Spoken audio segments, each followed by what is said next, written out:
Can everybody see my screen? Uh-oh, what happened?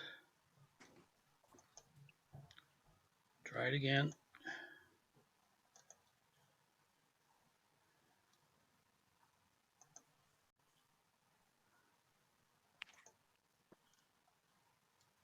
It's up there. Screen's up. You have a screen now. It's not in slideshow though. There we go. Does that look good?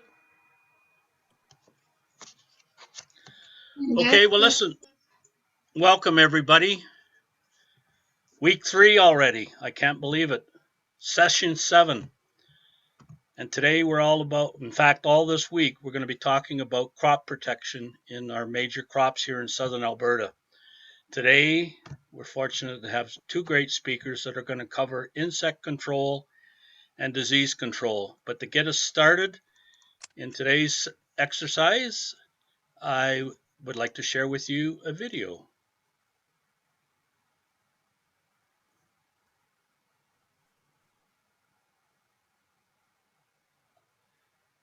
Just waiting for the link.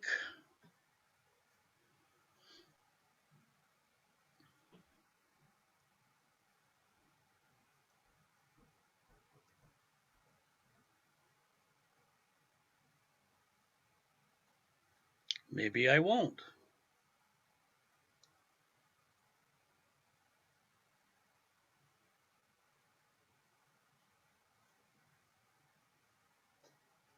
Okay, I think we're going to go on. I'll maybe come back at the end if we have time. So, expectations of our participants, we've already asked you to arrive 10 minutes early, and I think most of you have done that, so well done. Thank you for doing that. Please keep your cameras on. Everybody wants to see who's doing what, not snoozing and paying attention and that sort of thing. Mute your microphone unless you're speaking, and of course, actively participate, particularly our 8 participants. And the reason we recommend this is I guarantee you that the more often you speak or the more often that you write in the chat, you will be able to you will improve your English without a question. And we've already noticed that since week 1, so well done. In terms of questions, I'd like to continue with the process that we've been using the past 2 weeks. So during the presentation, if a question comes up as a result of listening and hearing what the speaker has to say, please record your question in the chat. After the presentation, we'll go through the chat and address those questions from our presenters. And then if, as a result of that, you have another question, well then just raise your hand using the little button at the bottom of your screen there. Raise your hand, you'll be recognized, and then you can unmute yourself in order to ask your question verbally. Just a reminder, and again, you've seen this every Monday since the beginning, all of the reference material that we've collected and are continuing to collect will be found in the folder reference material in the NGSE agriculture folder on our Google Drive, as well as all of the presentation material, whether it's a PowerPoint or a PDF file. If it was used in the presentation, that material will be on that folder labeled presentation material. And of course, you should be receiving from me within hopefully 24 hours of the session a link, a video link to the video recording of that particular session. But you can Google Rotary 5360 YouTube, and they're all there together. You might even want to save those links that I've sent you so that you can get back to them directly. So today's program, we're very fortunate to have 2 great presenters, Dr. Hector Carcamo. He's with the Agriculture and Agri-Food Canada Department as a senior research scientist. I'll introduce him a little bit more formally by going through his bio. And then Jeremy Boychin, which is he's a representative with the Alberta Wheat and Barley Commissions. And we have Brad Sewell, he's our Zoom host today. And I will be your facilitator and host for the rest of the program. What we're going to cover is insect and disease control, and I've just listed a few topics that I pulled out of two of the presentations that were sent to me this morning. So I was really, really pleased with what I saw. And I think with that, I'm going to stop sharing my screen. And I know that Hector has got some time things we need to deal with. So I'm going to introduce Hector. And while I'm doing that by reading his bio, Hector, you can start sharing your screen. You should have access. Dr. Cacarmo, and I apologize if I'm not pronouncing it correctly because I know your name has got some accents over top of the A's, is a senior research scientist with Agriculture and Agri-Food Canada. That's a federal department at the Lethbridge Research and Development Center, where he develops integrated pest management methods for field crop insect pests. In his spare time, he is also an adjunct professor at the University of Manitoba and the University of Lethbridge. I didn't think he would have spare time. His research involves integrating various approaches such as host plant resistance, biological control, cultural and chemical methods to manage insect pests. He currently leads projects to manage lygus bugs, alfalfa weevil, cabbage seed pod weevil, and flea beetles, which I think many of us will know that they affect a whole host of crops here in Western Canada. So with that, I'd like to introduce and call upon Hector, please. You're muted. There we go. It always takes me a while to find the unmute button.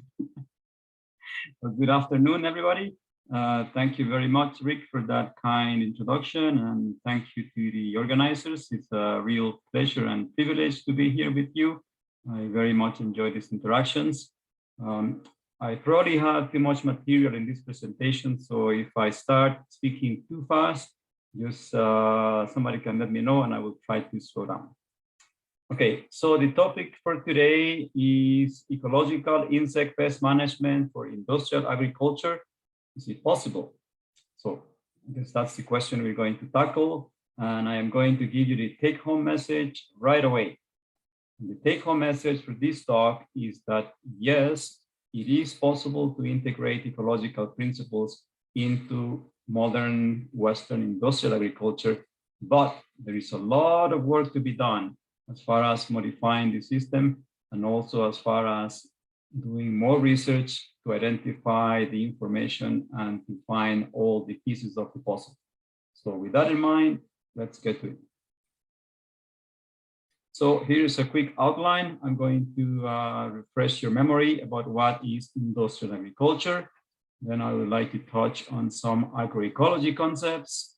And then I will spend the rest of the talk giving you an example of habitat management using trap crops. And I will talk for quite a bit about biological control, and then we will end with some musings about the future. And along the way, I'm going to introduce you to some of the key insect pests that we find in our prairie agricultural ecosystems. So what is industrial agriculture? We're talking about large-scale monocultures. They're highly mechanized, and they have very extensive cropping units. Usually the fields in Western Canada are more than 100 acres, 100 hectares, pardon me. And usually we have moderate yields. This can be contrasted with fields in Europe, for example, where they would have less than 100 hectare fields, but they usually have much higher yields than what we have here. And they are very, very high input, whereas we are kind of a more medium to low input in some cases. So we have very low diversity in our landscapes also because we have these very large units. If you contrast those with something that you see, for example, in my native home of El Salvador in Central America, where you have small very intensive plantations and quite a few different crops. Here we have 1.6 by 1.6 kilometers squares of all canola, and quite often you look around you and you see more canola or more wheat. So we have very kind of uniform landscapes. So instead of the typical natural ecosystem services that you'd encounter in a natural grassland, for example, you find that in our systems we have replaced those by more managed inputs such as chemicals and fertilizers, and there's always concerns about the environmental impacts of those inputs. So that's what we're dealing with in industrial agriculture. And there has been a lot of talk for many, many years about the necessary marriage of agriculture and ecology. And I actually went back and found a paper from 1928 in the Journal of American, you see my own slide here, the Journal of American Society for Agronomy, where they talked about the crop ecology and ecological crop geography in the agronomic curriculum. More recently, I guess this is not so recent either, in 1989, when I was doing my undergraduate degree at the University of Alberta also, I came across this paper, the necessary marriage between ecology and agriculture. And if you're interested in this topic, if you haven't read this paper, I highly recommend it. It was published as part of a special issue of ecology, and the entire issue was devoted to these topics. And it's very, very interesting to read those papers. More recently, one of my heroes from Finland, Hokkanen, wrote a very, very nice paper on a new concept called eco-stacking. And here Hokkanen is talking about maximizing the values of ecosystem services by stacking different ecological methods. And that was published in this journal called Arthropod-Plant Interactions. Now I'd like to give you a taste of what I think is perhaps the best example of a pest management system where they actually have integrated these ideas of eco-stacking, and this comes from an example from Kenya. First, let's talk about intercropping or polycultures, which is a concept that is very, very common in tropical areas. For example, if you go to Mexico and Central America, and I'm sure actually even in Eastern Canada and North America, you have this system where you have corn, beans, and squash planted together. And this is a very, very common system in the Nahua and Mayan nations in Mesoamerica, and it has a lot of benefits. So in Kenya, they have a similar system, and they have really hit a gold mine there. They won the lottery by discovering this system. So in Kenya, they have a major problem with an insect pest. This is a corn borer, that stem borer. It's a pest of maize, of corn. You can see a picture there of the caterpillar. So researchers in Kenya, working with a lot of scientists from around the world, including Great Britain, they have identified that by planting an intercrop of Desmodium clover, so this is one of the leguminaceae plants, you can see there in the middle of the rows, and there is the corn, and they plant Napier grass. You can see the grass around there. You can actually attract the moths. Those are the adult parents of the caterpillars. So the moths are going to lay the egg on the Napier grass, and they are repelled by the smell of the Desmodium clover. So that way they protect the corn here. So that's why it's called the kind of push-pull intercrop trap crop. And one of the huge benefits also is that they can actually feed the grass to dairy cattle. So they actually have increased the level of productivity as far as milk production. The yields of the corn have improved as a result. And they have also controlled a weed that they have there, this clover striga weed. It's a very, very important competitor in the system of corn. And by planting the clover, they actually can asphyxiate and get rid of the weed. So it's a win-win-win situation with huge benefits. And that's why I say they have really hit the lottery by developing this polyculture pest management system, and it's very unique. Now, what about our insect pests in the prairies?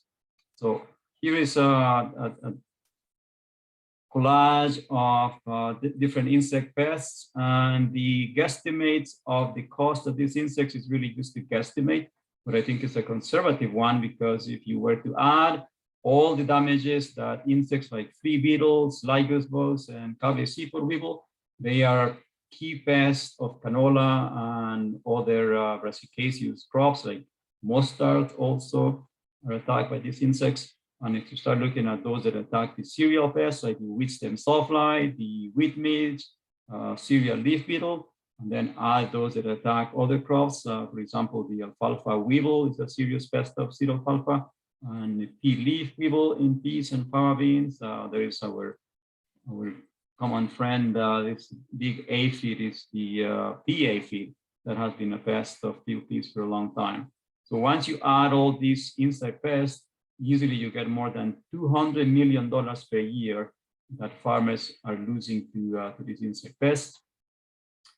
And one of the ways that we can attempt to manage these insect pests is by using habitat management.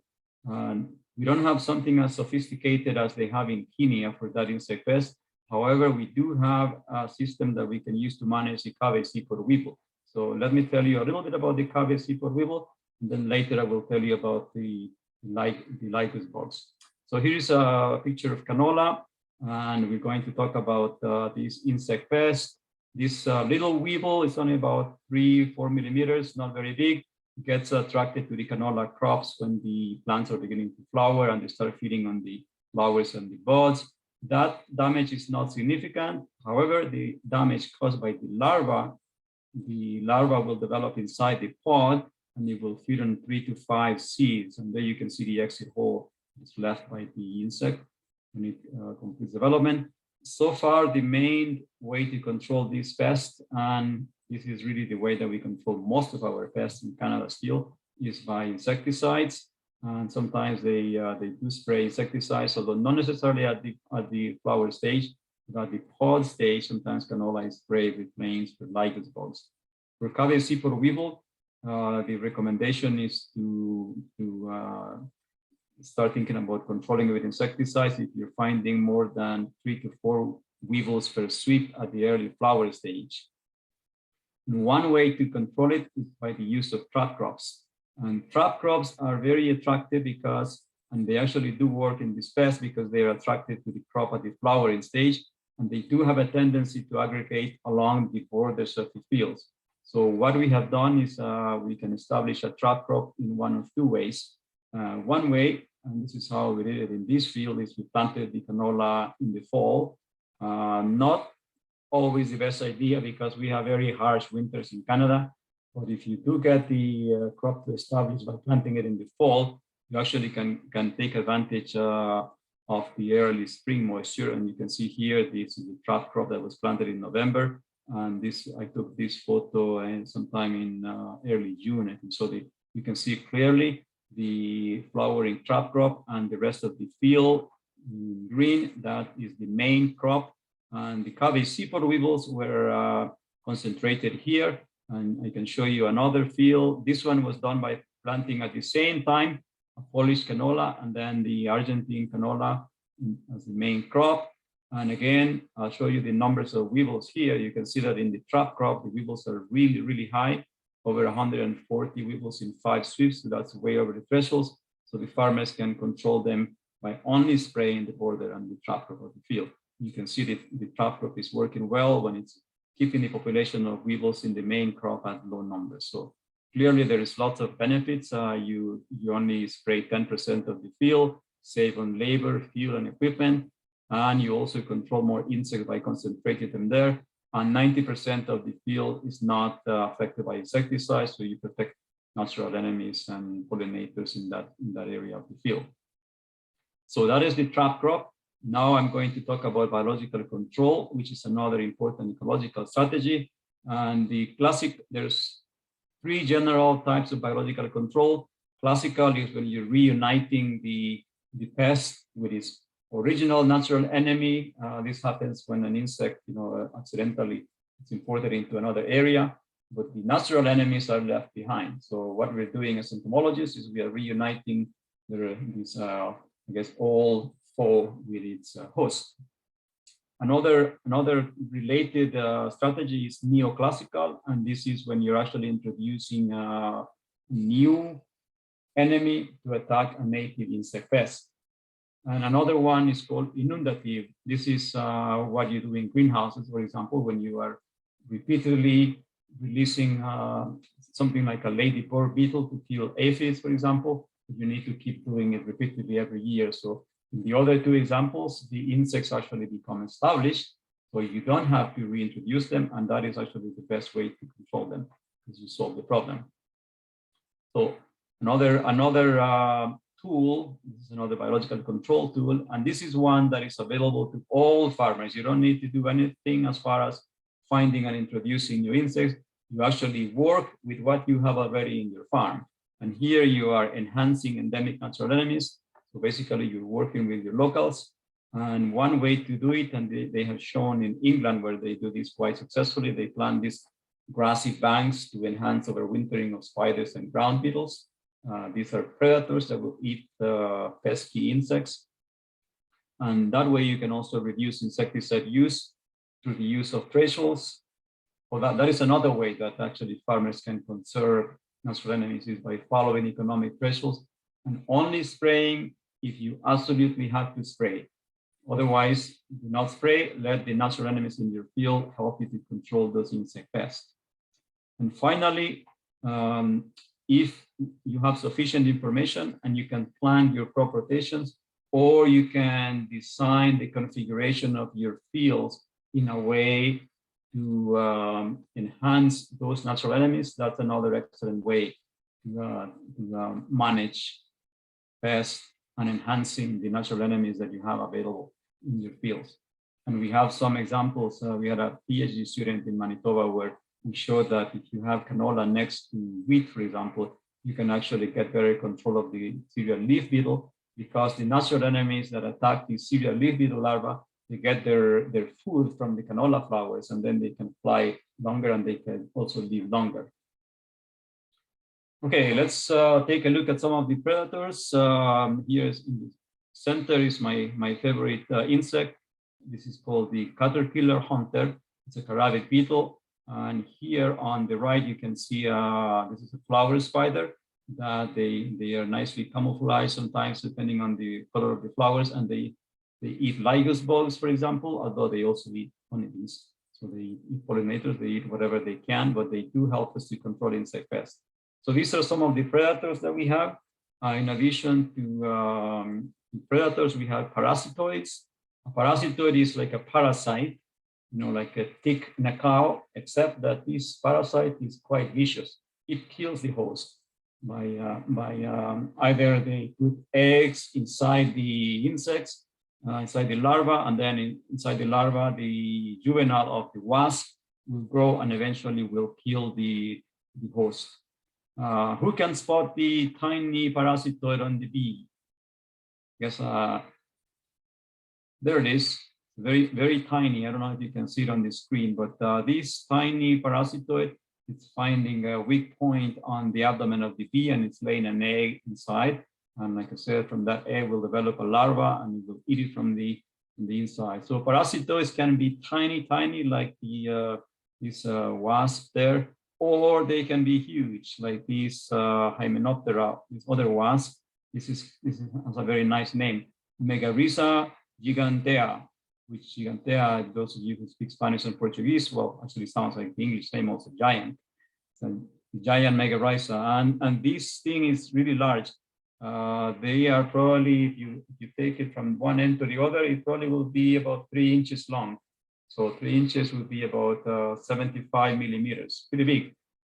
And they need it to get inside the bark of poplar trees, where they somehow can find the larva feeding inside, because they make a lot of noise, and they will sting it, put an egg inside, and then the baby of a wasp will grow inside and eventually kill that one. It's a vicious world. Okay, another form of biological control is the use of pathogens, and the most common one that is actually available now commercially is Bovaria bassiana, and there is something called Botanigard, and more recently there is one other one, a new one called Bioceres, which is also based on the same fungus, and it's now registered for field use in Canada, so people can spray it. Usually it's not used in field crops because it's too expensive, but I'm thinking that it's possible that it could be used with trap crops. And I'm just applying for a research project where I want to investigate if honeybees can be used to deliver these pathogens to the flowers of canola, where they can get picked up by KVC or weevils or lygus bugs, and then they can kind of cause an epidemic there and get them sick. And it looks like there is the technology available now so that the honeybees do not get sick, but they can actually cause the diseases of the insect pest.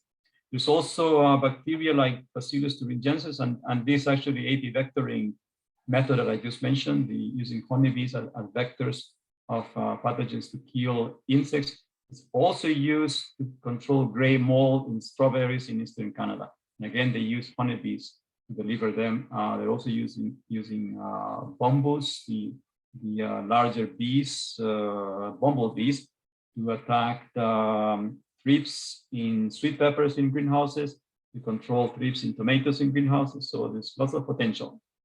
Okay, viruses are also used, and the advantage of using these viruses is that they're very specific to the insects.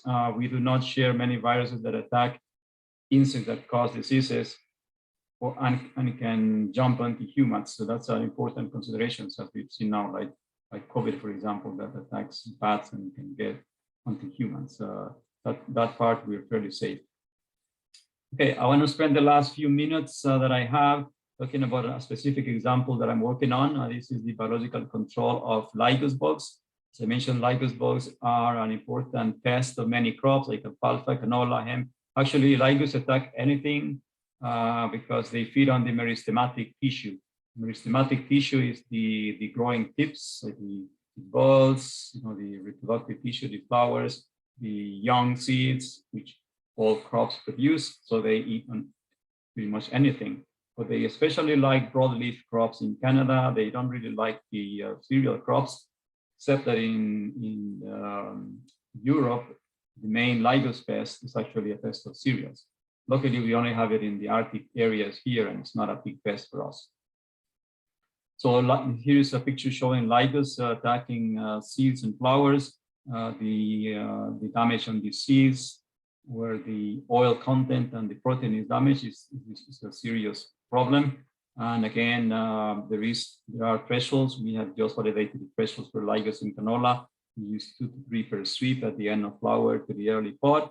And we think that there is potential for biological control of lygus, because in Europe, they don't have a huge lygus problem because they have a couple parasitoids that are very effective.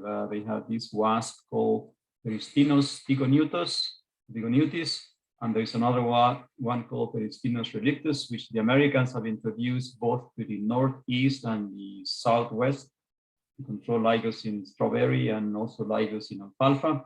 The Peristinus introduced into the northeast of the US didn't bother to get a passport and crossed into Canada, which to us is a good thing because it's a kind of a welcome invader there, because it's now killing a lot of lygus bugs in alfalfa and strawberries also. So we are very interested in bringing this parasitoid to Western Canada. But before we do that, we have a little bit of homework to do, because in Western Canada, and actually throughout Canada and throughout North America, we have some native Peristinus species. We have this one called Peristinus mellifes. It's one of 3 dominant species in Southern Alberta. And we are doing laboratory tests to see if our native species can compete well with the exotic species. Excuse me. And so far, the preliminary data is pointing to good news. It seems that the native species can hold their ground. We put them together in plastic containers and we give them 20 or 30 lygus nymphs. And it looks like the native species can attack just as many lygus as the exotic species. So we think that is good news, and we are continuing these studies. And now I'm doing a survey in most of the emerging crops and established crops to see what the background levels are. And then from there, we do plan to relocate it. So just to finish up, I just want to remind you that there's lots of things that farmers can do to enhance biological control. For example, planting rotations, including perennial legumes in the rotation, selecting varieties that are resistant, and very important, following economic thresholds. So if you know that you have beneficial insects in your fields, don't spray your crops unless you totally have to spray. You can also use trap crops. You can use less tillage. The less you disturb the soil, the better habitat you create for spiders and ground beetles. Leaving taller stubble. There is a wasp that overwinters in the higher levels of the wheat crops. So leaving very tall stubble is actually, maybe we can mute Maria Paula. So leaving taller stubble is a good idea. And also having greater diversity of plants. If you have some flowers around your field, you actually are able to promote more diversity. So I think in the future, there is a lot of work to do on biological control. You know, we are not at the same level of knowledge as we have for chemicals or for host plant resistance. We still need to have a better inventory of what insects do we actually have that are beneficial, when are they active, what impact do they have on specific pests. So there's a lot of ecological work to be done, but I think we're making great progress. And in conclusion, I think that yes, ecological pest management is still a dream, a thing of the future, but I guess there's nothing wrong with dreaming. And I think we are making progress to make that dream a reality. And there's lots of work. There's a lot of potential for ecologists to do more work and continue to find all the pieces to make this ecological puzzle a reality and help growers to manage our crops in a more sustainable, more ecological way. And with that, I always like to remind everybody to thank you, I guess, for your attention, for inviting me and being part of this group. And also, I'd like to acknowledge all the funding that we get to the various groups, also the funding from the government, the various canola commissions, the wheat growers, the pulse growers, and especially all my students and technicians in the lab. I get all the glory of presenting the data and the work to you. They are actually the ones who are in the lab working hard and collecting all the data in the field. With that, I thank you, and I think if there's time, I can answer a few questions. Thanks very much, Hector. That was greatly appreciated. We do have some questions in the chat. Do you have a few moments for some questions? Yeah, totally. Okay.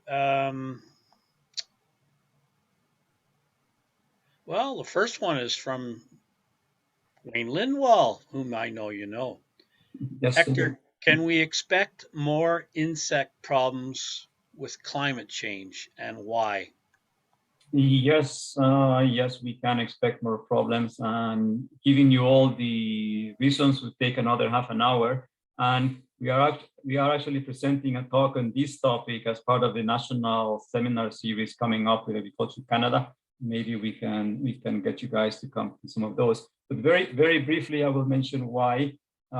One reason is that insects are very much dependent on temperature, right? So their life cycles are tied with temperature. So as it gets warmer, two things can happen easily. One is that they can have more generations in a year, so we can expect that to happen. Also, we can expect insects to actually start shifting more northwards. And with the Cabe-Sipor weevil, we actually have done some modeling and we used some very basic equations, and we can predict that in the Peace River area of the prairies, for example, more northern areas, right now the Cabe-Sipor weevil, as an example, will not establish there. But with climate change, we can expect that insect to become established. So we should see a shift of greater diversity of insect pests moving there also. So those are two examples of why we can expect to see. Another one quickly is that there's also going to be a asynchrony between the parasitoids and the pests, because the parasitoids and the predators are slower to adapt to climate, whereas the pests, they can adapt faster. So now the insect pests are going to have 3 or 4 generations, and the parasitoids are highly specialized. They can only manage to have one, and they're going to be out of sync with the pest, so there will be less control of the pest. because of this asynchrony between the parasitoid and the pest. So those are three examples of why we can expect to see more pests. I guess the good news is you will need more entomologists in the future. Yes, Surprise, yeah. that's a good plug there, Hector. Tulio would like to know, how about post-harvest? Is there much of a problem with insects in the storage? And if so, what do you do to manage it? Oh, it's a good question, Tulio. And we recently replaced our storage crop entomologist in Winnipeg. We are kind of lucky in Canada. We have such harsh winters because winter takes care of a lot of our insect pests. So we wouldn't have the same degree of major crop losses that you see, for example, in Brazil or in Central America. So here we don't have as many problems. Farmers will control them in various ways. Some of them will use temperature, for example. They can use heat. And also there is potential to use, there are registered insecticides that are used. In general, we don't have as many problems with insect pests. For example, in canola, to my knowledge, there is zero problems with insect pests. And I hope I'm not jinxing it by saying that, but our entomologist in Winnipeg is doing a survey, and I think he's finding very little as far as insect pests in canola. I think in storage. Crops, in storage, yes, in storage. We have lots of problems with insect pests in canola during the growing season, for sure. Yeah. Vitor would like to know, thinking about chemical control, what is the usual amount of spraying in a wheat crop to prevent and control insects? That's a good question. You know, in Canada, for some reason, we actually don't have a database that allows the average person like myself to obtain that data. And I'm glad you asked that question, because I'm writing a letter of intent now to ask for funding to hire somebody to develop such a database, which I think is a shame that we don't have in Canada. So I cannot tell you how much insect is used. Some people would have some idea. I have some idea by talking to some people. In wheat, probably Jeremy would be the best person. I don't think there is a lot of insecticide applied in wheat, because the key insect pest of wheat would be probably wireworms, which are subterranean, and you cannot control them easily with insecticide, so it's pointless to apply insecticide. Yeah, some people will try, but not very successfully, and it's not recommended really. You have to use a lot of water and drench them because they're in the soil. Aphids, usually they come late, at least to Alberta. In some parts of the prairies, they come a little bit earlier, and maybe some people will spray. But in general, the amount of insecticide sprayed in the prairies, you know, we do have problems with insects, but they're not as serious as, for example, in California, where they're spraying every week for ligos in strawberries. In canola, you probably get 1 or 2 sprays. If you get 2 sprays, it'll be very rare in canola. In wheat, it'll be very rare to have to spray a pest. I know people have sprayed cereal leaf beetle, but in my opinion, it's usually unnecessary when they have done that for grasshoppers. Yeah, that one gets sprayed more often, but it's usually just the edges along rangelands where the grasshoppers come in. So it'd be rare to spray an entire field for wheat. So we're kind of lucky in that way. Okay, thank you. Brady is asking, how are border widths for trap crops decided? I guess that's how wide to make them. Yeah, that's a good question. We asked the grower to make them the same width as their cedar, because we have huge cedars in Canada. So and also, well, actually no, let me correct myself. We asked them to make them as wide as their sprayer boom, right? So the sprayer usually is about 25 to 30, 35 meters wide, so very wide sprayer. So that is enough to have a trap crop, because 20 to 25 meters is sufficient to have a border that is wide enough to have enough crop flowering to attract the insect. So that's how wide we ask them to make. And we usually ask them to make them around the entire field. So that's about less than 10% of the area of the crop. So basically along the line of the equipment that you are using on the field, right? Yeah, exactly. Maria Emilia would like to know, how do you control biological pathogens so they don't become invasive species? Oh, that's a good question. We're using these pathogens that are already part of the system. So Bovaria bassiana, it's ubiquitous. You find it everywhere in the northern area. So we're not really bringing something new to the system. And the way we apply them, so they would say attack cabecipor weevil or Lygos. Actually, they're not specific to an insect. Right? So when you let's say if we use a bee to deliver it to a flower, anything that picks it up to get sick, right? So in that way, it's not specific to the insect pest. It could also attack another beneficial insect. And that's part of the study that we like to do. I'm applying to the Canola Council to get funding to do that study. And somebody will look at the impact on biodiversity, and we would compare it with the conventional system, right? So which system is better? Do you just do a blanket spray of insecticide where you kill everything? Or do you use a more benign system using Bovaria bassiana or a pathogen that, yes, it has the potential to kill other insects, but it's not as widespread as using a blanket spray? But we would look at the biodiversity component to see that we are not reducing biodiversity by doing that system. That's a good question. A couple more here. Tulio is asking, and how usual are the integrated management chemical biocontrol used, since some pesticides are obviously harmful for some of the natural enemies, right? Yes, yeah, that's important. That's where biology comes into place. So it's really important to know the phenology, the life cycle, and the seasonal activity of these insects. I'll give you an example with wheat milge. Wheat milge is a very important insect pest of wheat in Saskatchewan and Manitoba. In Alberta, not so much, once in a while in a few fields, but usually Saskatchewan and Manitoba, they get hit hard with wheat milge, the orange blossom wheat milge. And they do have a parasitoid that is very effective. And luckily, the parasitoid comes fairly late. So it comes out late. And the time to spray the insecticide, it's recommended before the flower starts to show up. So you need to spray fairly early to kill the wheat milge adults. Spraying after that is not recommended because the wheat milge will be at the larval stage, so it's pointless to spray. Plus, you'll be killing the beneficial insect. So knowing the phenology, the seasonal activity of your insect pest, and obviously your crop stages, it's important. And when the parasitoid will be active, it's important. And we want to do the same thing with Lygos bugs in seed alfalfa, because farmers tend to spray a little bit prophylactically.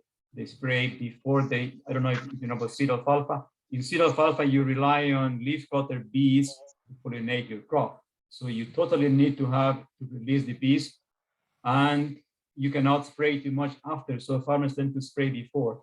But when they do that, if they spray too early, they're also killing the parasitoids that attack the Lygos bugs. So we like them to hold off and wait a little bit, wait as long as possible, or perhaps use a pesticide that will be soft on the Hymenoptera, so that they're not killing the wasp and the bees at the same time, and allow the parasitoids of the Lygos bugs to actually come out of the soil and start attacking the nymphs.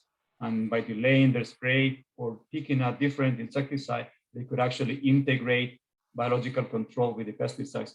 One huge challenge about, I guess, why biocontrol is often not used, well, there's several. One is very information intensive, right? You need a lot of knowledge, right? You need to know all these pieces. Second is economics. Now that the patent has expired for cyhalothrin lambda, this insecticide, the pyrethroid, you can actually buy the copycat from somewhere else for just $3 per acre, right? Silencer. So it's way cheaper to just use this insecticide and even mix it with a fungicide, and then you spray two things at the same time. And farmers do that because it's on the label and it's allowed. So they will spray it in canola, for example, to hit Sclerotinia and the cabecipor weevil, even though it's not recommended because it's too late for the cabecipor weevil. But sometimes they still do it, right, for convenience. And economically, it sounds good, but is it really a good idea environmentally or ecologically or sustainable? I say no. Thanks, Hector. I really appreciate your response to the questions. I hope our folks that asked those questions got the answers they were looking for, or at least learned something from it. We need to move on to our other speaker now, and I know that you have another appointment you have to get to. So, again, many thanks for your presentation today and sharing all about the world of insects in Western Canada. So, thank you very Thank you. much for that. It's my pleasure, and I'm sorry I cannot stay longer, but I do have another commitment in a few minutes. So, nice to see you all. Adios. Adios, Hector. Hasta luego. So, I would like to now introduce our next speaker, Jeremy Boychin, and I'm going to read his bio. And while I'm doing that, Jeremy, can you get set up to share your screen? Born and raised on a small horticulture farm in Ontario, producing fruit, vegetables, and bedding plants, Jeremy's life has been immersed in agriculture. Jeremy attended the University of Guelph. Yeah! Lost my train of thought here. In horticultural science and a master's of science in plant physiology. His master's work investigated the development and physiological effects of drought and low fertility on North American native perennial plants. Upon graduation, Jeremy began his career as an agronomist in the Bradford Marsh and the surrounding regions in Ontario. In 2015, he moved to Alberta, where he worked as an agronomist and technical specialist in various regions across the province. Jeremy is now the Agronomy Research Extension Specialist with the Alberta Wheat and Barley Commissions, where he connects valued research findings to Alberta's wheat and barley growers. Jeremy is the Commission's boots on the ground, driving research and innovation to the farm gate. Jeremy, please. Thank you, Rick, and thanks everyone for joining today, and thanks to the Rotary Club for having me be a part of this. I think this is an excellent opportunity, and you know, I've presented to a lot of agronomy groups through my career, and the questions that I just saw, you know, pushed towards Hector. I look forward to the questions that come from you. You seem like a very engaged group, so I'm excited to be here. So Rick asked me to speak about disease management, and I work in the Alberta Wheat and Barley Commission. So a lot of my focus is around wheat and barley. So, you know, a lot of my examples and this talk is going to focus around that. You know, I do have some experience with some of the other crops, but I would say my expertise certainly falls in the wheat and barley realm. And, you know, I'm by trade extension an agronomist. Hector is a researcher, and having him speak about some of the research that he works directly on, I think it's important to understand the difference between what he does and what I do. You know, I take the information that he develops through his research and through his scientific methods, and I turn that into information for producers to implement on their farm. So without people like Hector, I wouldn't have a job, and it's very important to Western Canadian agriculture and really global agriculture for us to continue to push the value of agricultural research in all crops that we produce in Western Canada, and I'm sure in South America too, and around the globe. So I just wanted to make sure I mentioned that before getting into this. So, you know, Rick, thank you for that great intro. You know, I always like to kind of introduce myself and let you guys know who I am right now before getting too far into this. I think it helps add context. You know, I'm the Agronomy Research Extension Specialist. That's my wife. You can see there, Brianna. We love to travel. That's us in the bottom left there. We're in Vietnam, having a great time, and we live close to the Canadian Rockies. So on the top right there, we're climbing a mountain and taking a picture at the top there. And this is us in Calgary, a nice sunset and our dog Birdie. And I like to hunt with my dog Birdie across the prairies. So, you know, I try to make the most of where I live, and Alberta is a wonderful place to live. So can't help be proud to be here. So my role, you know, I am boots on the ground. So I do a lot of work of providing information to producers. So developing podcasts, doing presentations like this, but also presentations in the field around specific content and concerns that producers have. I help develop guides and information. We're currently working on a few different wheat and barley guides for producers to utilize in the prairies. I have monthly newsletters that go out to producers that they will utilize to make decisions in season.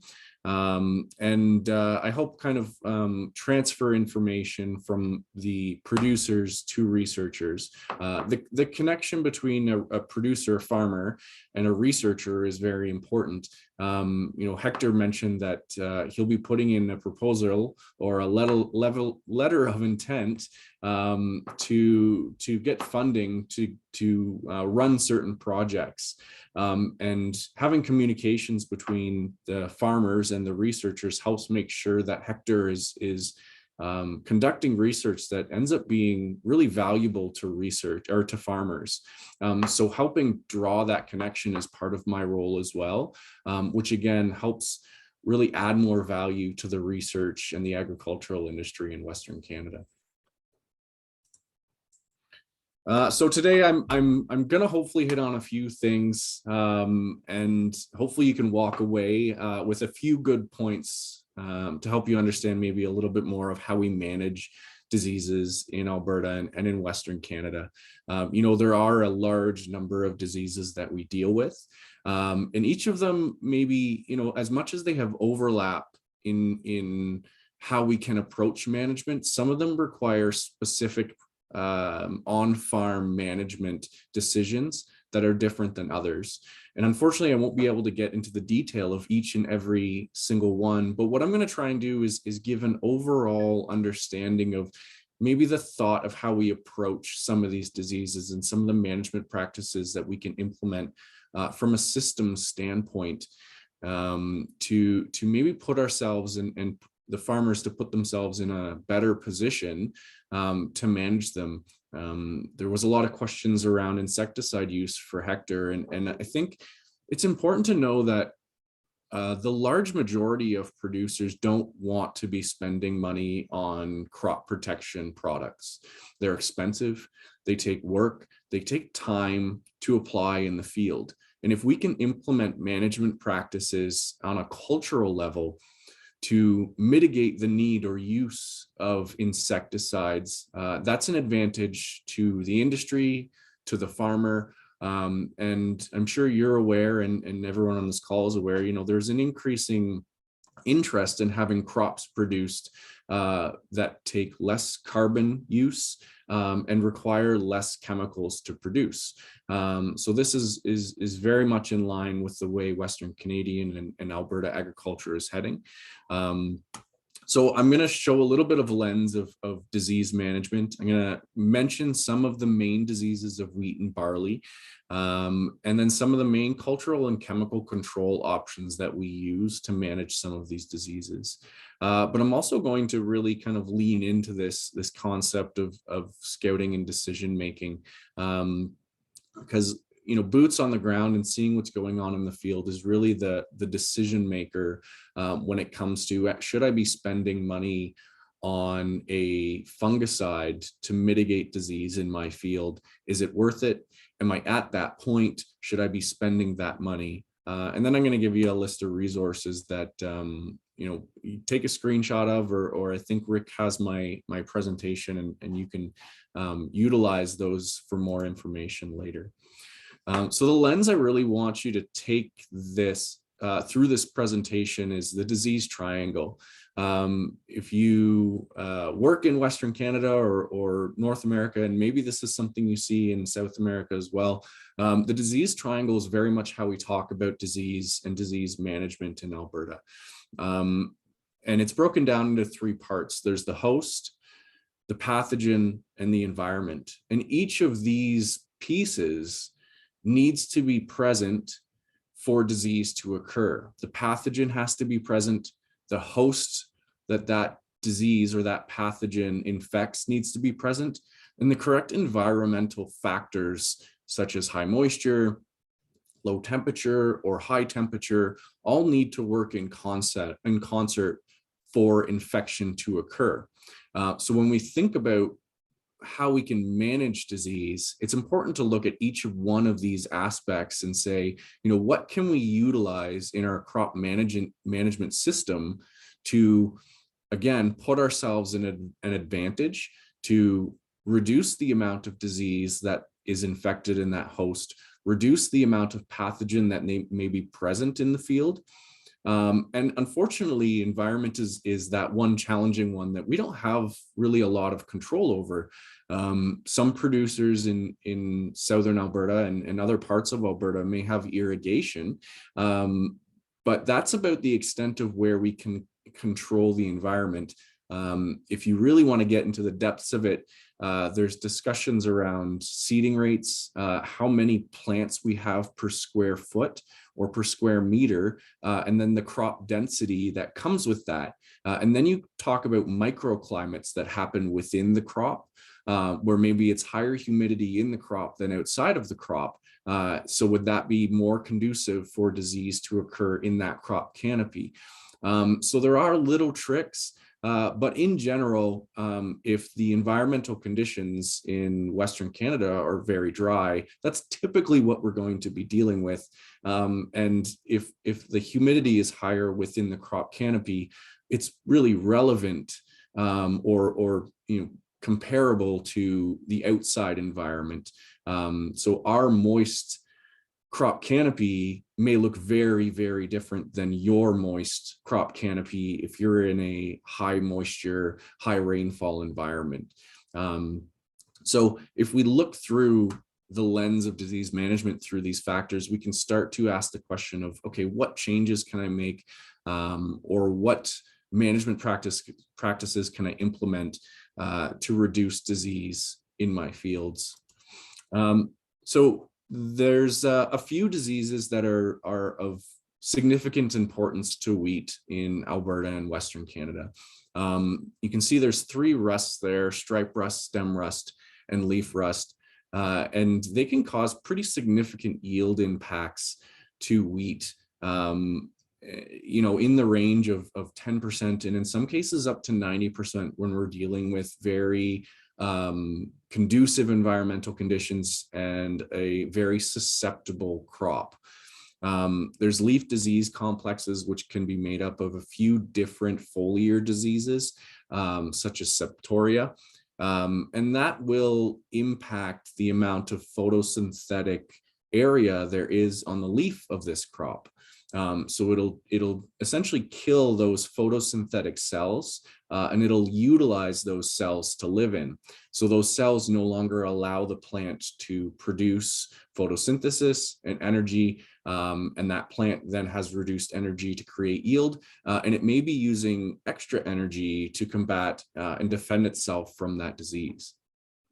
And then one of the big ones that in Alberta, we are really kind of on the beginning edge of in terms of impact to crops is Fusarium head blight. This is something that is relatively common in large swaths of the US and in eastern parts of Canada. And it's moved from eastern Canada across to Western Canada. And now Alberta seems to be the final frontier, so to speak, of Fusarium head blight impacting wheat and barley crops. And what it does is it essentially infects the head of that crop, and it causes the kernel to shrivel. And it actually infects it with a mycotoxin. And there's a few different mycotoxins that will be impacted in this kernel.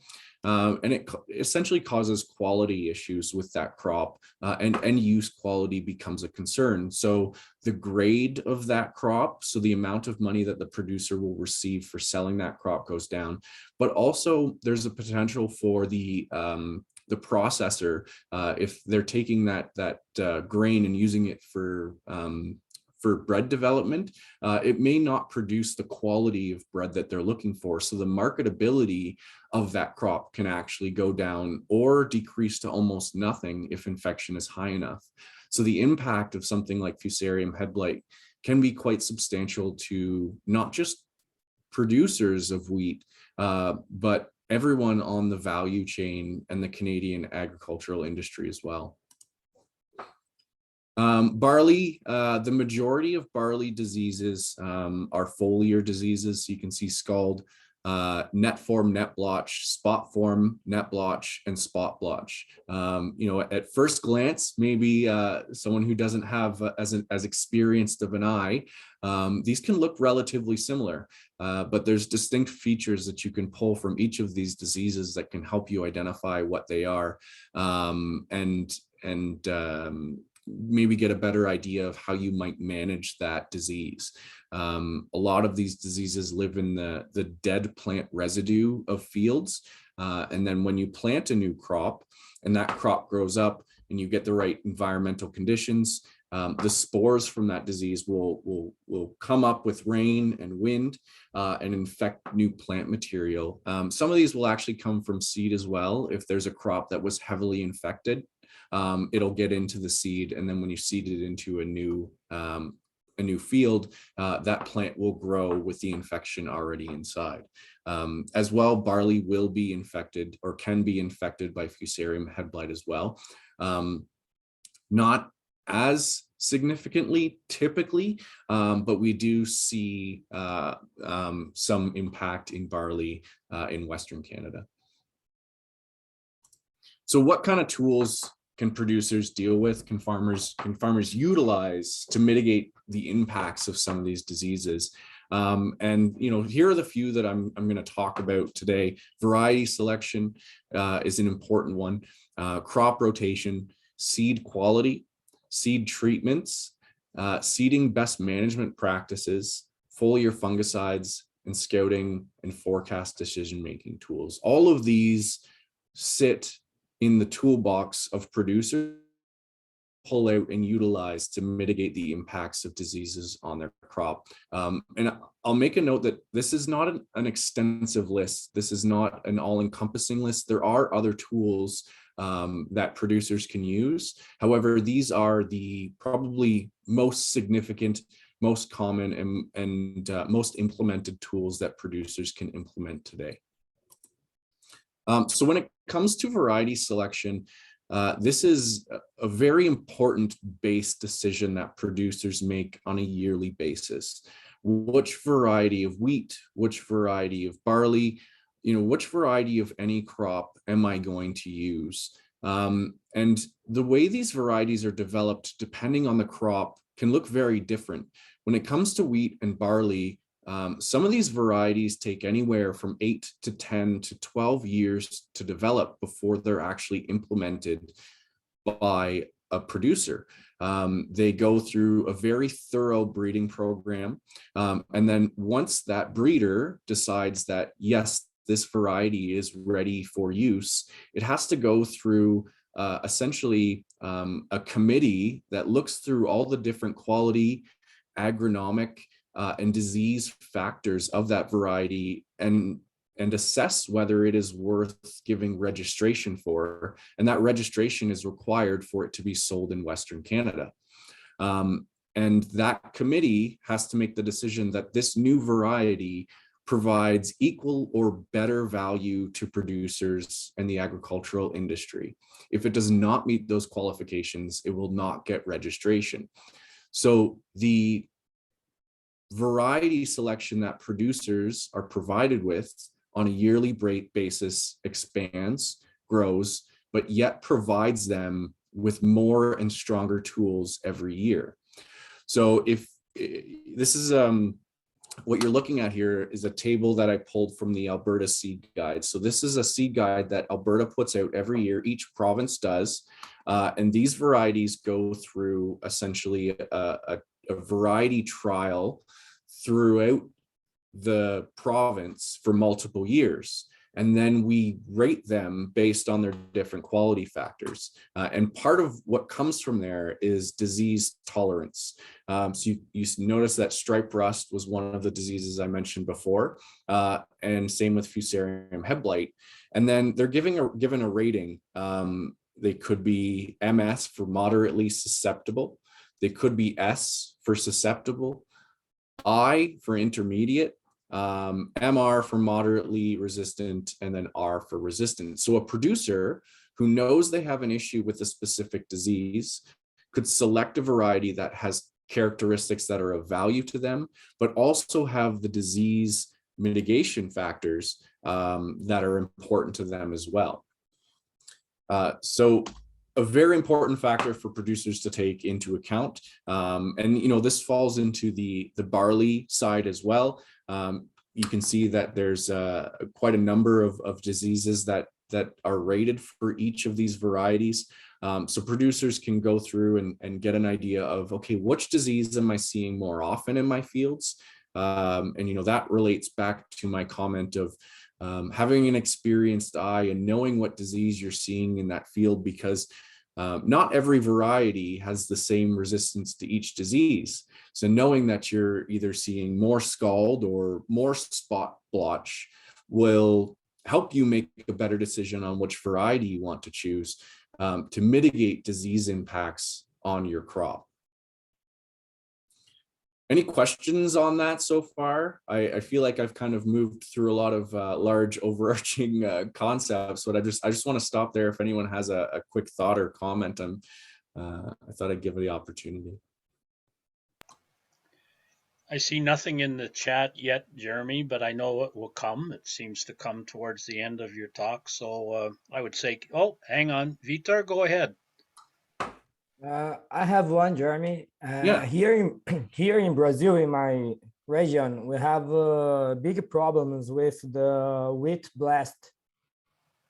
I don't know if in Canada it's common, but I want to question about that. In Alberta, it's not a very common disease for wheat, because here in the last years we suffered a lot with it. It's the main disease in wheat here.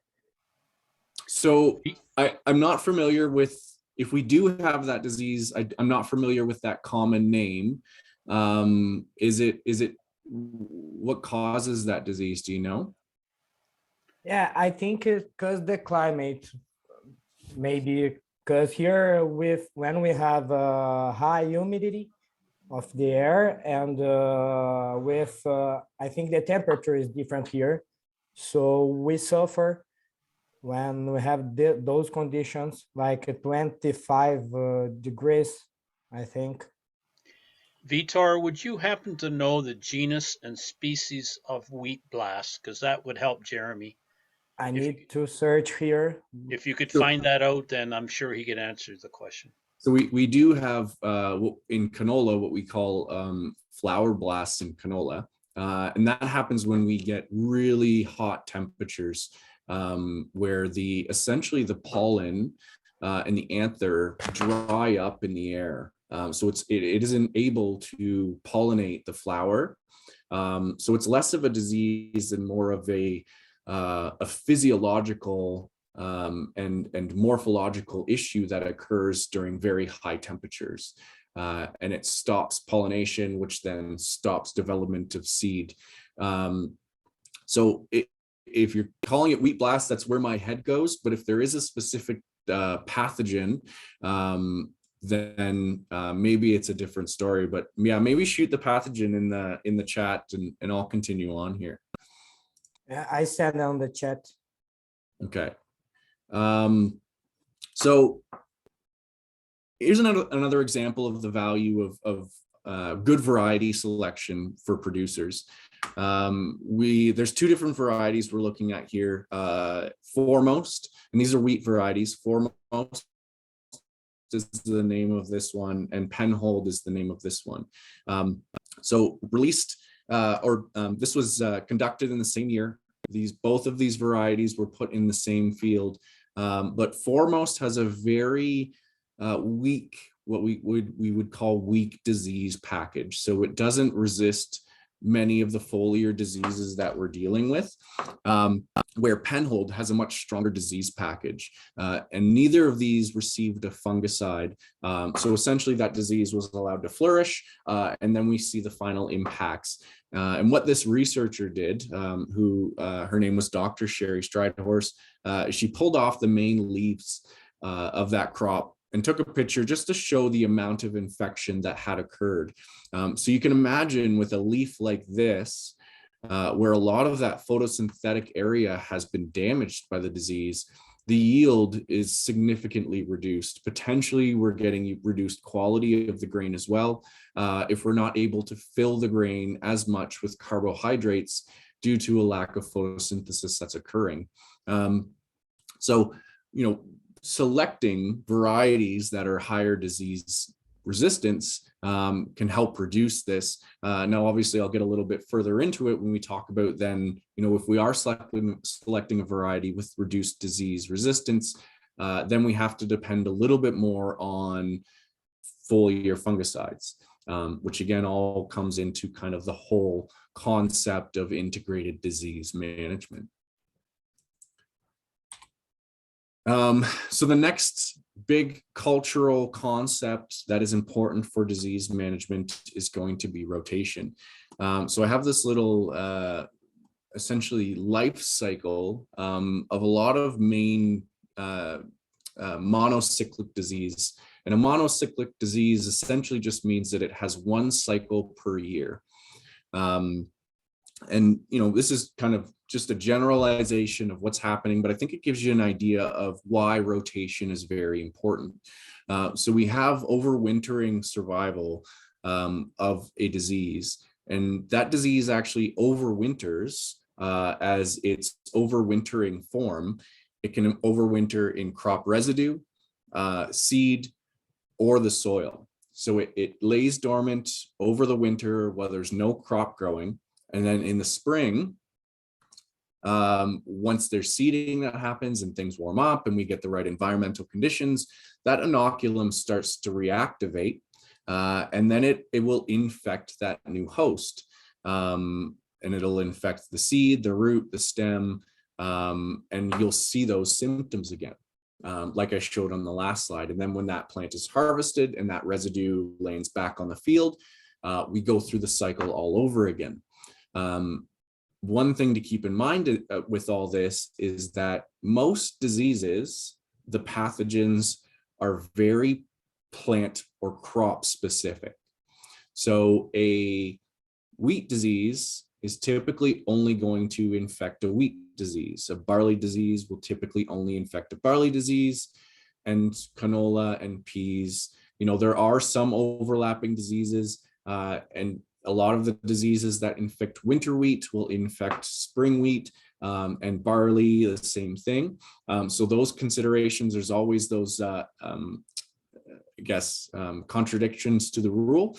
But what we end up getting is if a producer grows the same crop over and over again on the same field, we increase the infection risk because there's a huge amount of disease or pathogen spores in that field. And again, this ties back to that disease triangle. How can we reduce the amount of pathogen present in that disease triangle? That way, if the environment is conducive and the host is present, if the pathogen is significantly reduced, then we can maybe reduce the impact of the disease on that crop. So producers are encouraged to have as long of rotations as possible, putting in as many different crop types as possible, and avoiding having the same crop planted year in and year out. Even having only 2 crops in the rotation is typically seen as not enough. 3-4 years is more recommended, and then we can get breakdown of that disease over multiple years before there's another crop that can be infected. So a lot of the extension material, a lot of the content that I talk about, rotation is embedded in that discussion of having good disease management, and this provides value to the yield, to the quality, and to the management of that farm. And I'll show a little bit of an example here. This is a chart that comes from Manitoba, and it is from the crop insurance from Manitoba, which I believe is provincially run. And they collect yield data from each field, and they'll have the yield data from each field over extended years. So what they end up doing is pulling all of this together and saying, what is the average yield of a certain crop when it follows another crop? And I've highlighted all these yellow bars here. So this is essentially crop on crop. So this is, we planted spring wheat on spring wheat, winter wheat on winter wheat, oats on oats. So you can see that every single one of these, we see a below average yield. And that's because we have, there's other factors that tie into it as well, but typically we're seeing higher disease presence, not as good soil tilth, a little bit less soil health, and we're just not getting that yield out of the crop that we could. You compare that to barley following winter wheat, and we get that yield increase. So, this really shows and demonstrates that selecting a good crop rotation provides a huge benefit to yield and quality of a crop. So the next thing I want to talk about is seed health. And I've put this slide up here again to demonstrate, it's not just crop residue that this disease lives in, but it's also the seed. And every year there's a huge push for us to inform producers it's important to test your seed for disease. So in Western Canada and in Canada, there's a lot of what we call farm saved seed. And what this is essentially a producer will buy a seed variety, a lot, they'll seed it into their farm, and then they'll harvest it and sell a majority, but they'll save some of it back to seed it for the next year. They're permitted to do that, keep it on their own farm. However, when you do that, if there was disease that was grown in that crop for that year, you've now saved farm seed that potentially is hosting disease in it. So there is, again, a huge push for producers to test their seed and understand what kind of diseases might be present. Fusarium, which is conducive for Fusarium head blight, Cochleobus sativus, which is scald, and then this Paragnospora nodorum, which would be, I believe that's Septoria leaf complex. So all of these end up having an impact on the germination of that crop if the disease presence is high enough, but also it can actually produce that disease in the crop once it grows up to a certain level. So you'll see if scald is present, it ends up that the seed will push it into the newly growing plant, and then we'll get that disease growing on that plant. So knowing what diseases are present in your seed can help you make decisions on, do I use this seed? Am I at high risk of disease? Should I be using a seed treatment? And will that help mitigate the impacts of disease on my crop for both germination and for yield?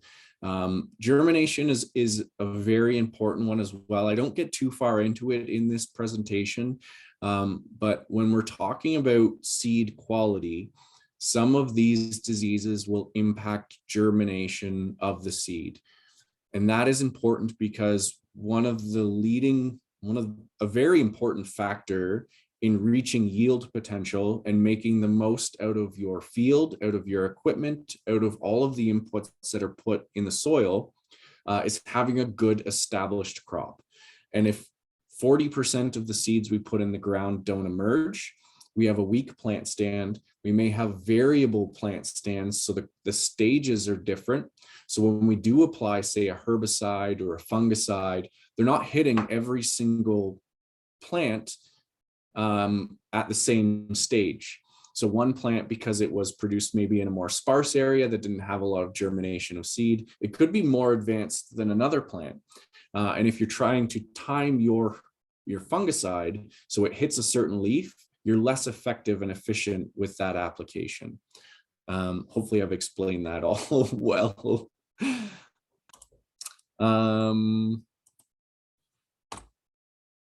Yeah, so I talked about germination there. I put these pictures in there, but I ended up talking way past them. So yeah, it's an important factor for understanding what you're putting in the ground.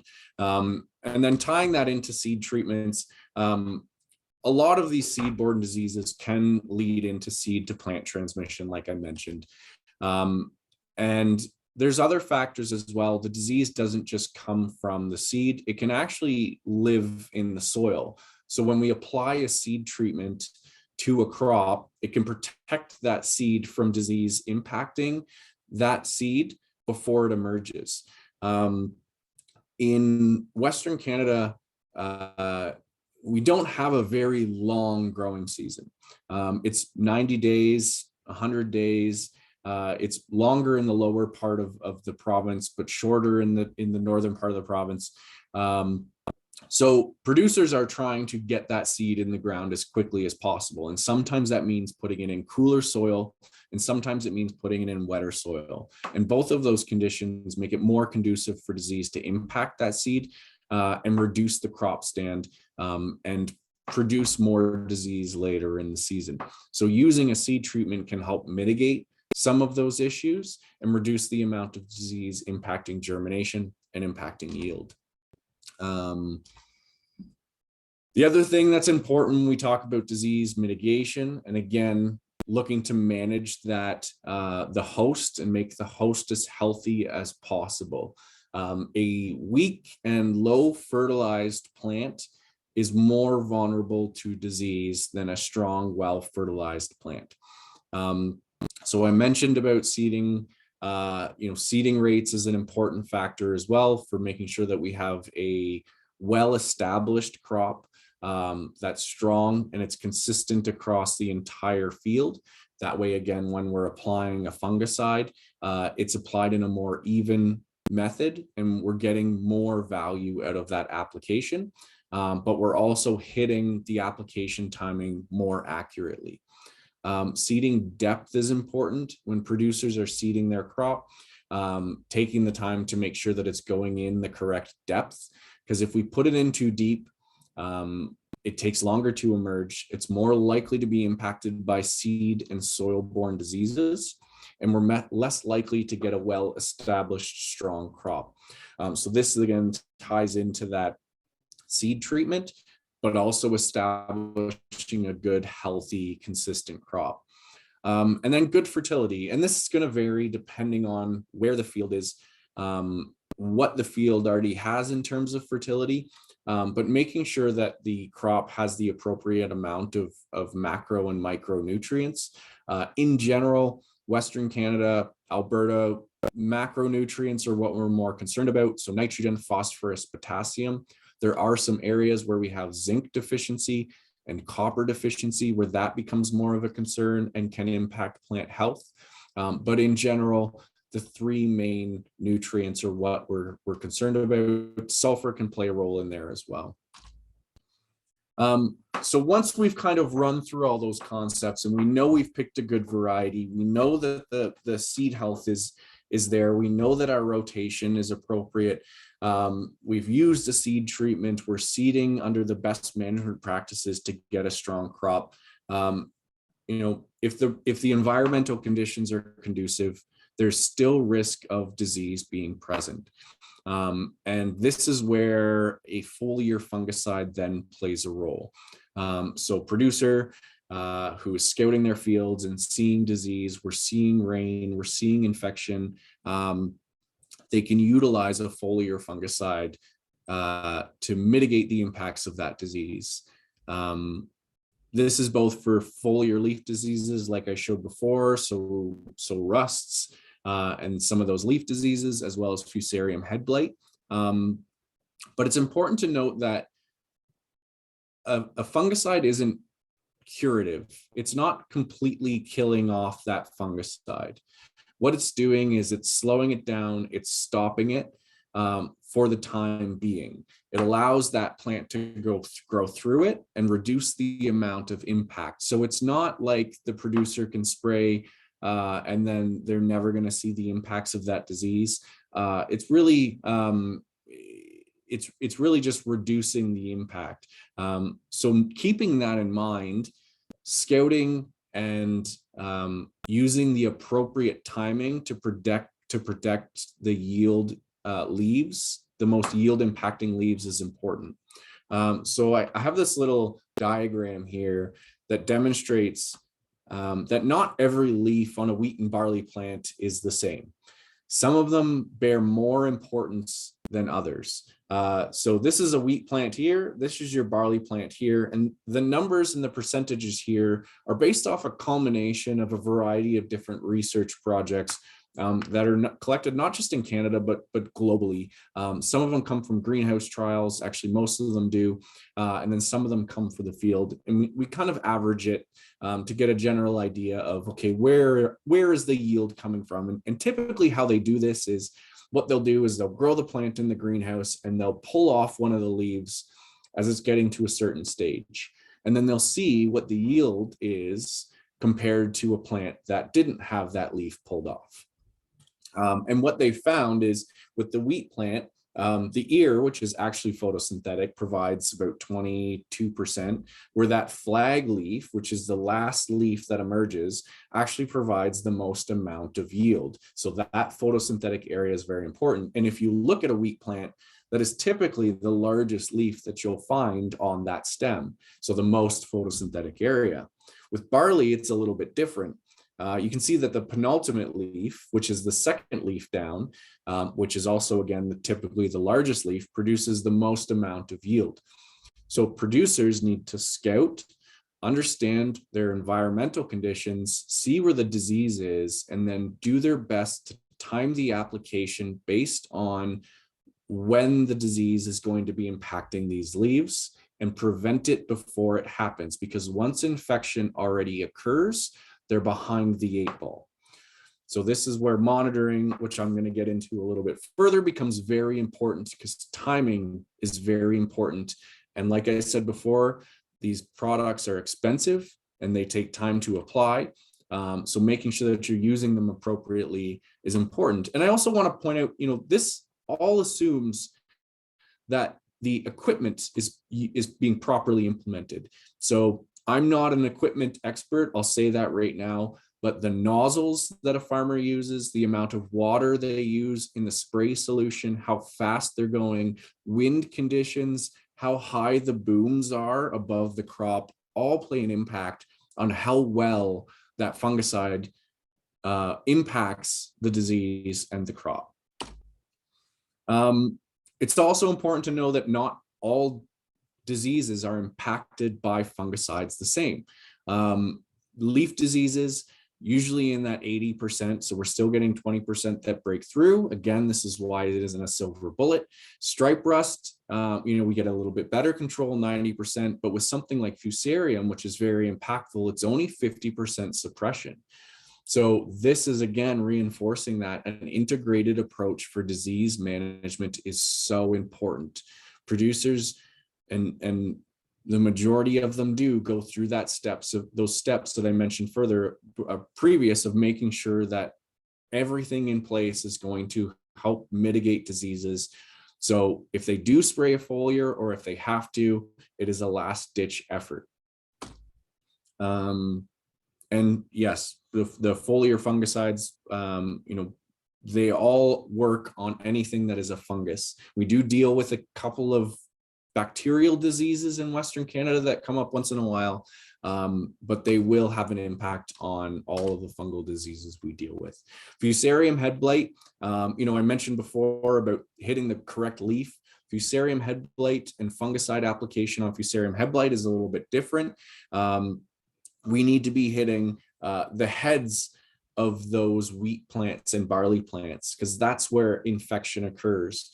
So we want to be hitting those just as they're emerging or at flowering timing, so we can protect those wheat heads and the little flowering anthers from infection at that time. So again, we need very specific timing to do that. And also we need to be applying it in a way that it actually coats that head and gets a good application. Otherwise, with already mitigated to 50% control, we don't get the strength of control that we want. There's a lot of different times that we can apply a fungicide, and the questions that producers come with, you know, when is the best timing for me to apply a fungicide? Where am I getting the most control? In general, in Western Canada, producers, they go across a field about 3 times, 2 times with the sprayer. They'll go over at herbicide timing, which is earlier in the season. They'll go over at flag leaf timing, which is around in the middle to middle late of the season, and then potentially head timing, which is about 2 weeks after that flag leaf timing. So when is the best time to be applying a fungicide? And we've done extensive work on that in Western Canada. Research has shown that the best time to be applying those fungicides is late in the season. So in general, we want to be applying those fungicides late when we have those yield-bearing leaves, and that's what we're protecting, and we're applying that at the appropriate timing when we're seeing disease come around. So see at flag leaf timing, which is that later application timing, we're getting a disease reduction of 39% and a yield increase of 10. And this is about 2.5, 3 weeks early. We're getting a disease reduction of 25%, but the yield impact is not there. We're still seeing a yield loss. So timing is very important, and producers understanding when to apply helps them have better disease management practices. The last thing I kind of want to go through here is, all of this needs to be tied together with scouting, knowledge, and forecasting tools. Having understanding of what diseases look like, when they become present, when they impact yield, these are all vitally important for producers to make appropriate, smart, and economic decisions on when they're utilizing fungicides and seed treatments. We work on a lot of extension tools to provide farmers with those decision-making tools, but farmers will actually, they'll hire agronomists to do this for them if they feel like maybe this isn't something they're expertise at, or if they don't have the time to do it. And those higher agronomists will help with disease identification and timing of fungicide applications. This was something developed by a researcher who works for the Alberta government, who helps kind of provide tools to make decisions on what disease am I actually seeing in the field. So producers having these on hand can really help benefit them. But then when we talk about forecasting tools and decision-making tools, there's also a number of tools that we use in Western Canada on saying, okay, what risk are we at for certain diseases impacting crop? These tools can be based on a variety of different factors because diseases come in a variety of different ways. So this is a stripe rust forecasting tool, and it's based off of wind trajectories that come from Mexico, Texas, and the Northwest, the Pacific Northwest of the US. So we can see whether there's disease there and if the wind patterns are blowing them into Alberta. And then we can indicate whether producers should be on the lookout for these diseases or not. This is a fusarium forecasting tool that essentially assesses the environmental conditions and says, we've been having environmental conditions that are conducive for disease. You should be looking to apply a fungicide to mitigate impacts. And then there's always kind of these manual tools of going out in the field or asking questions about management practices, and then you can assess your risk based on that as well. So these are tools that producers can use to make sure that they, yes or no, are making the appropriate decisions for disease management with fungicides and sometimes seed treatment.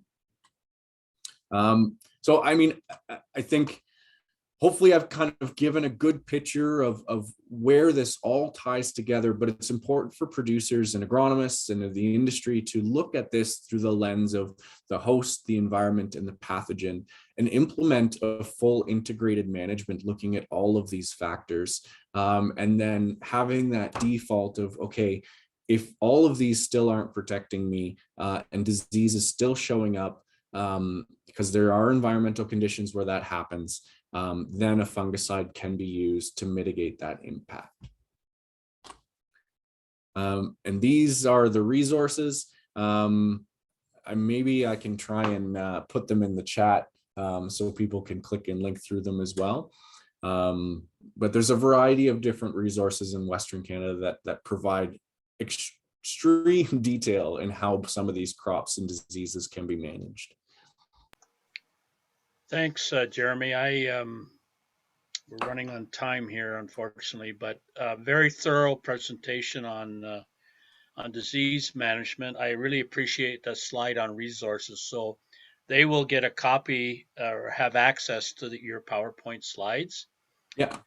Through a Google Drive that we have, and so they'll be able to go back and check out these various resources.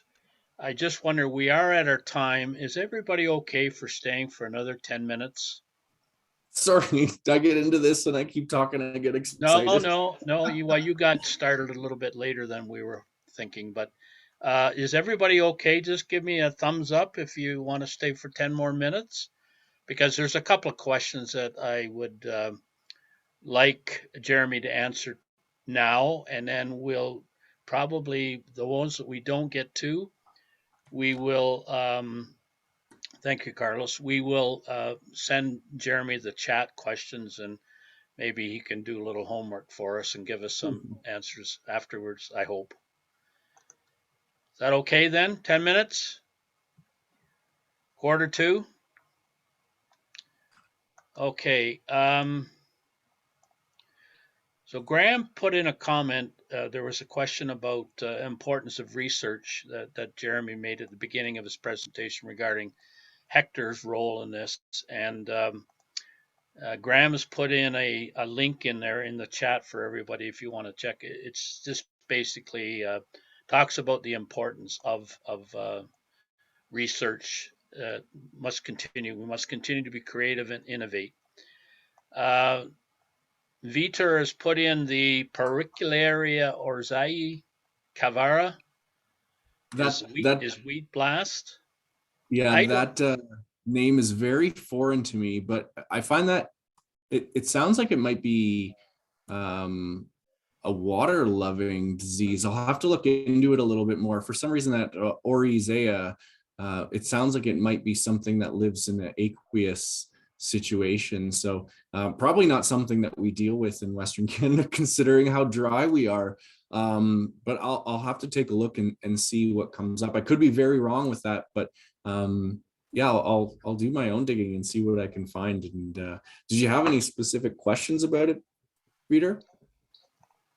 No, because I saw that you didn't say anything about this disease. So here in Brazil, it's very common. Just it. But thank you. I think it is because the climate, like here we live in a tropical country, so I think the depression of the disease here is higher. Yeah, I'll have to dig into it. I appreciate you sharing.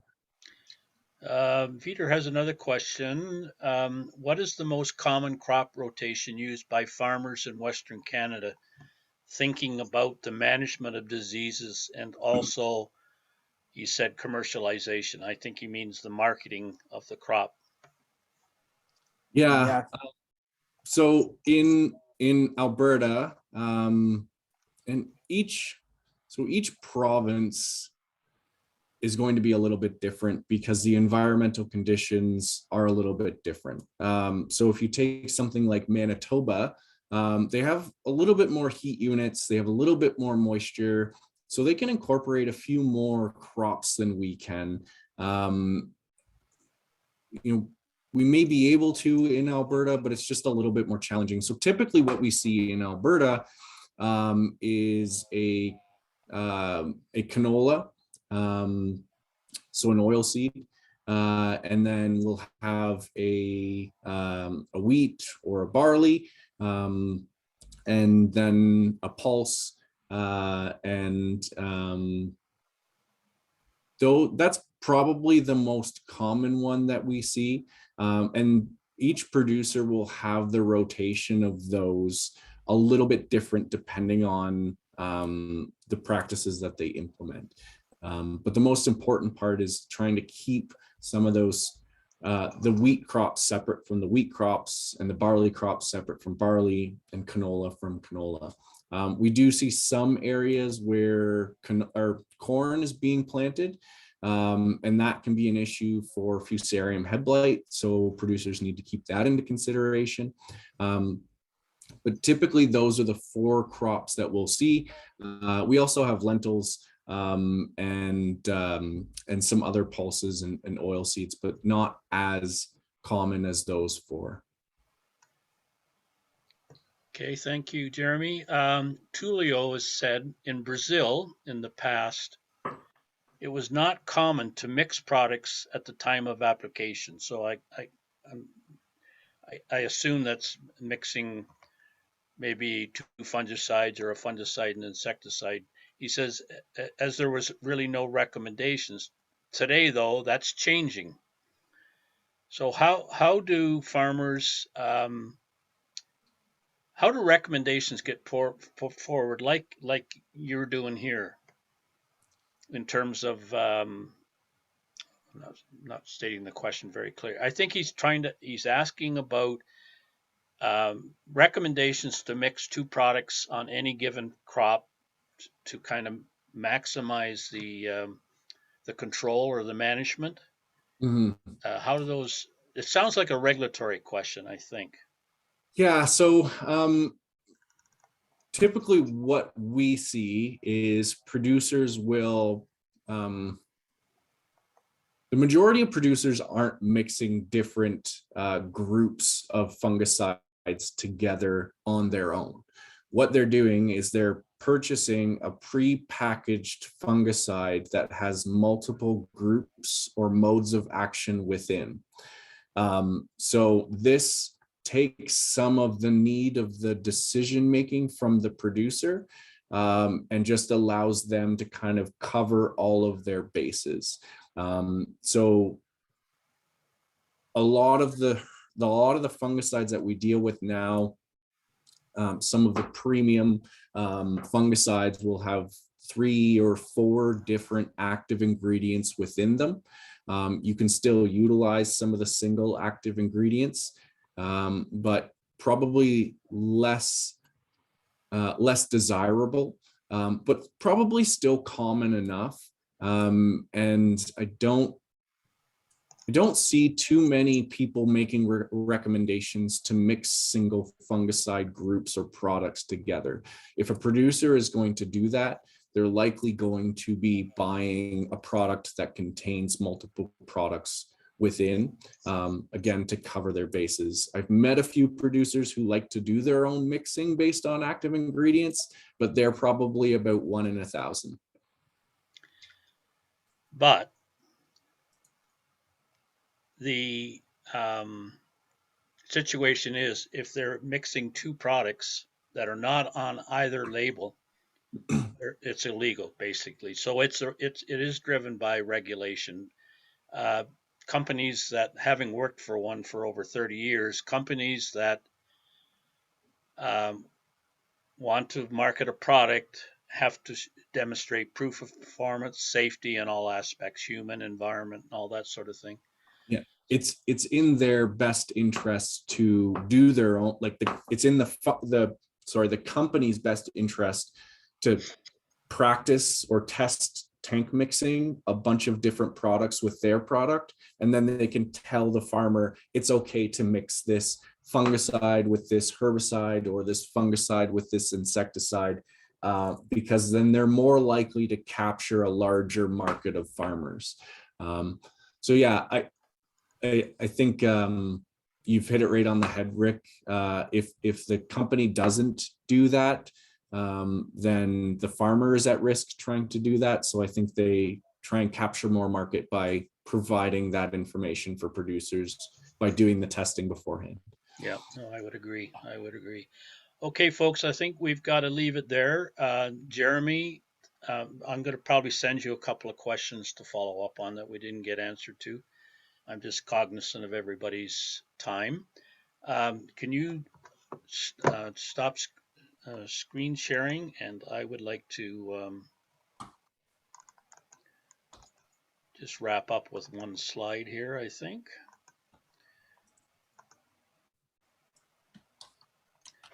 I'll just leave it on that. So first of all, thanks everybody for hanging in there a little bit longer than we had planned, but I'm really glad of and thankful for the presenters we had today. We covered off the disease and insect side, and on Wednesday we move over to weed control and biological weed control.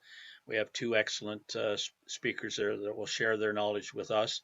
So we look forward to seeing everybody at Wednesday at 4 p.m. And again, thanks everybody for your time today, and have a good evening. Thanks, Jeremy. Brad, could you save the transcript, please? You betcha, it's happening.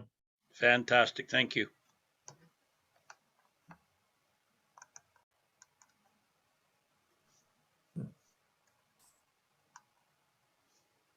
Everybody want to hang in here for a while? I put all the links in the chat. I shared my my email there if anyone has any.